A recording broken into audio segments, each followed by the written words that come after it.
Nasawi ang isang 30 anyos na lalaki matapos na makuryente sa Purok 7 Sitio Nagsipit, Barangay Marirok, Tabaco City, bandang alas 12 ng tanghali kahapon. Kwento ng saksing si Efrin, trabahador ng isang resort sa nasabing barangay, ginising umano siya ng kasamahan niyang utility worker na isang PP. Suminyas daw ito sa kanya na tila ba'y may kaaway at nang puntaan umano niya ang tinituro ni Tatay Adriano ay doon na tumambad sa kanya ang umuusok na katawan ng biktima na nasa taas ng poste ng kuryente sa loob ng nasabing resort. Agad naman daw siyang humingi ng saklolo.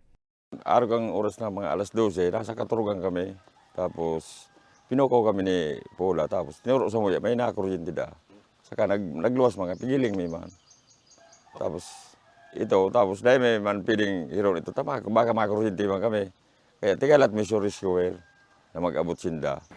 Ayon sa Tabaco City Police Station, sumasideline ang biktima sa pagkukumpuni ng kuryente dahil meron naman daw itong kaalaman dito. Kahapon ay napag-utusan naman ito ng kanyang kamag-anak na ayusin ang linya ng kanilang kuryente na nauwi sa disgrasya. Itinakbo pa ang biktima sa Ziga Memorial Hospital, ngunit ineklara siyang dead on arrival ng attending physician. Base po sa aming initial investigation, aksidente pong nakuryente ang biktima na umakyat po ito sa poste ng Aleco para ayusin ang problema sa linya ng kuryente. Sa tulong po ng CDRMO at BFP Tabaco, na ibaba po ang katawan ng biktima.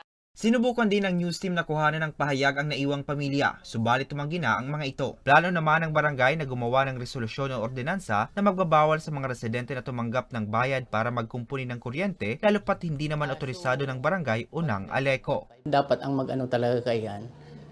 So, Aleco.